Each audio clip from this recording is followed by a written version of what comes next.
Bonjour à toutes et à tous.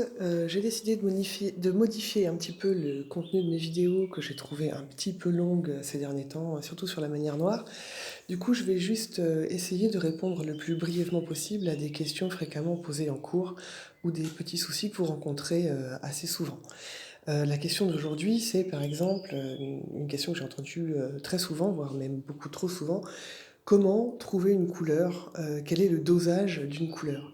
Eh ben, sachez qu'en fait, il n'y a pas de dosage, il n'y a pas de grammage de 10% de terre de sienne, 10% de terre d'ombre brûlée pour trouver une bonne couleur. Une couleur, tout simplement, ça se cherche. Et le principal problème que vous avez, et la raison pour laquelle vous vous posez cette question aussi fréquemment, c'est parce que souvent, vous avez une palette minuscule.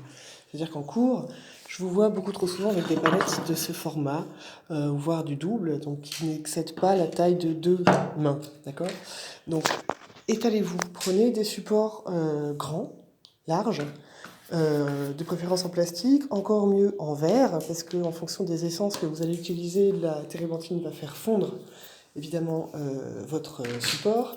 Avec l'essence que j'utilise moi, qui est un succédané de térébenthine sans odeur, qui est un peu moins toxique, qui en tout cas sent beaucoup moins fort et qui donne moins l'impression d'avoir des troubles neurologiques après une séance de peinture à l'huile, cette essence de térébenthine ne m'a jamais encore troué une palette. Vous voyez, cette palette, je l'utilise depuis maintenant le début du confinement. Elle tient très bien.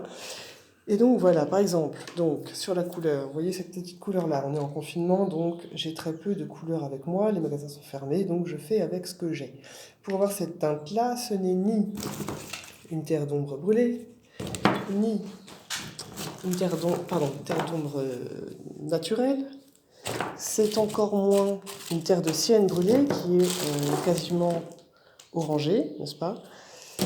Ce n'est pas du rouge bordeaux non plus. Pour trouver cette couleur, eh bien, je dois tout simplement m'étaler sur ma palette pour chercher petit à petit ma couleur. Le deuxième problème qui se pose souvent à vous, c'est qu'une fois que vous avez trouvé votre couleur, vous n'avez pas préparé assez de matière. Et du coup, vous devez renouveler cette recherche de couleur. Vous avez souvent du mal, c'est tout à fait normal, à retrouver la même. Donc, vous devez plus travailler. Donc, première chose, grande palette. Deuxième chose, je m'autorise, grâce à cette grande palette, à chercher ma couleur. Et par exemple, un petit peu de terre d'ombre brûlée, un petit peu de lac de Garance cramoisi, un petit peu de jaune azo, étant donné que je n'avais pas comme je vous ai dit, beaucoup de couleurs. Ça, c'est donc du Azo Yellow Deep. Voilà, ok? Donc, avec ces trois couleurs-là, j'arrive à recréer cette espèce de couleur marron taupe avec un certain velouté, c'est-à-dire un marron un peu riche. Le problème que l'on a avec les couleurs du commerce qui sont déjà toutes faites, c'est que votre couleur, en fait, elle est non pas fade, mais elle est un peu écrasée. C'est-à-dire que si vous la faites vous-même, vous allez pouvoir la faire vibrer davantage parce qu'il va se retrouver à l'intérieur les différentes teintes que vous aurez utilisées, à savoir, en ce qui me concerne, la terre d'ombre brûlée, le jaune azo et la laque de Garance cramoisie. Vous voyez, on recherche la couleur. Le mieux, c'est de se laisser à côté toujours une petite zone, on va dire, témoin. Et comme ça, plus facilement, on arrive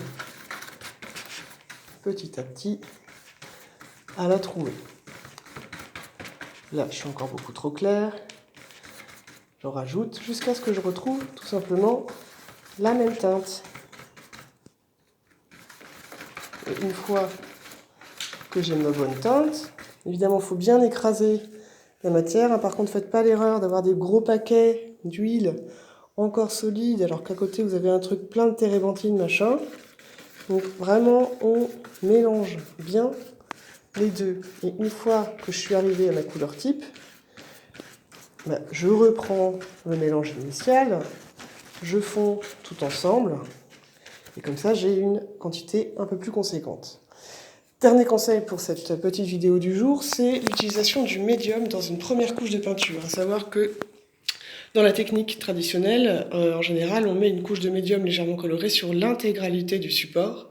Et ensuite, on va l'estomper avec un petit chiffon qui sera lui-même un petit peu imbibé de médium.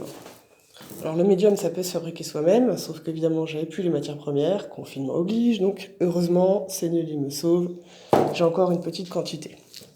Du coup, quand on a envie de quelque chose d'opaque et qu'on ne travaille pas tout à fait avec la technique à l'ancienne, c'est quand même pas mal d'utiliser un petit peu de médium dans la première couche de peinture. Pourquoi? Parce que avec la térébenthine, tout simplement, le support va tout absorber. Vous aurez un truc mat, un petit peu fade. Si vous mettez trop de médium, vous aurez un truc trop verni, avec des risques d'embus. Ouais, comme ici. Donc là, on a la térébenthine. Et ici, c'est un peu des deux. Donc j'ai mis et de la térébenthine et du médium. Et évidemment, une fois qu'on a passé cette première couche, je le fais juste à titre d'exemple, hein.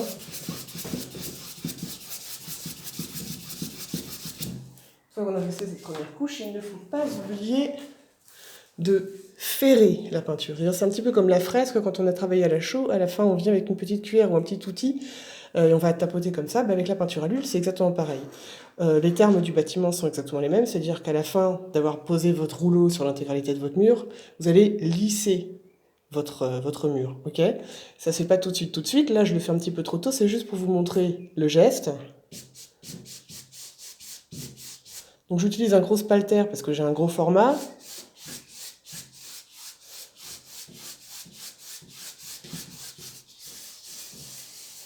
Pas hésiter, alors évidemment ça on enlève, et c'est tout le jeu, c'est-à-dire qu'on revient jusqu'à ce qu'on ait une zone uniforme.